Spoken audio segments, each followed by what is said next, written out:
今朝我嚟試呢間廣記昌，佢位於金光環嘅 B2層。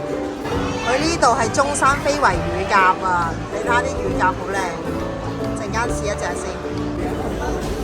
入到嚟坐嘅環境都舒適嘅。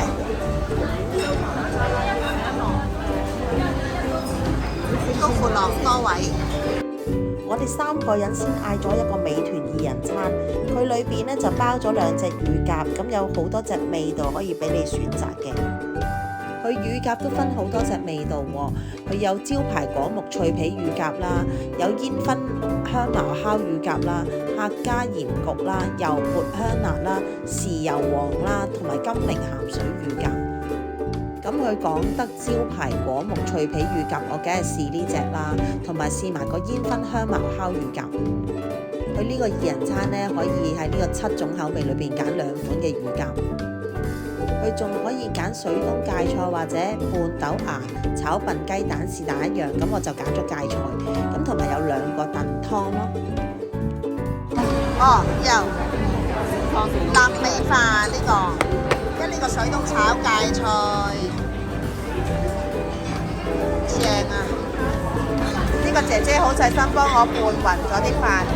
姐姐好靚女啊，好漂亮啊！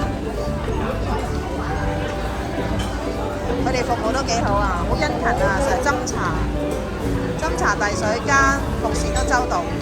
啲壺茶都講解下先，呢個係嗰個杞子茶嚟㗎，即係呢杯。都幾好飲，嚟咗呢個煙燻香茅乳鴿啊！揭起先，哇，出晒煙喎！哇，呢個係煙燻啦，跟住呢個係咩果木香啊？果木脆皮乳鴿呢個都靚仔，仲有2個燉湯，呢個係石盒燉鴨黃湯。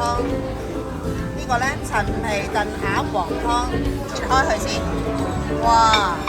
啲色好似好掂咁喎，啲料哇啲料都好似好得喎，熱辣辣，好睇埋呢個先，哇正喎！飲完話俾你大家聽，呢個係全鴨宴、鴨飯、鴨湯。個煲仔飯焦好靚啊，好焦香啊！我3個人食呢個2人餐都食唔晒，佢啲份量都好足。先講下個飯先，我幾欣賞個飯啊！嗰個黑松露乳鴿嗰個臘味飯呢，咁佢有黑松露嘅香味啦，咁啲乳鴿都唔係揸流灘嘅，都有啲乳鴿肉啊，咁同埋呢，最主要佢個飯焦啊，整得好香好脆，但係又唔會燶喎，咁呢一個位呢，我幾欣賞佢嘅。咁另外隻乳鴿呢，佢係真係皮脆內嫩，佢嗰啲皮呢，平時食嘅時候有陣時都會有啲肥膏噶嘛，佢係完全冇咯，佢個皮係真係好脆，係即係得一陣皮，你係忍唔住係連皮都會食埋嗰種咯，係2款乳鴿都好好食。暫時食咗咁多間酒樓嘅乳鴿呢，我係比較欣賞佢呢一間，因為無論佢個乳鴿皮做得好脆啦，同埋另外呢，佢啲肉呢都醃得好入味啊，所以我覺得佢隻鴿真係幾值得試。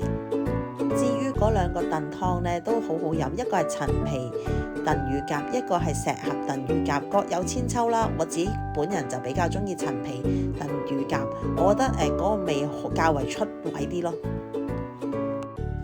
如果中意我呢段片嘅朋友，請幫忙分享、讚好、訂閱，多謝晒。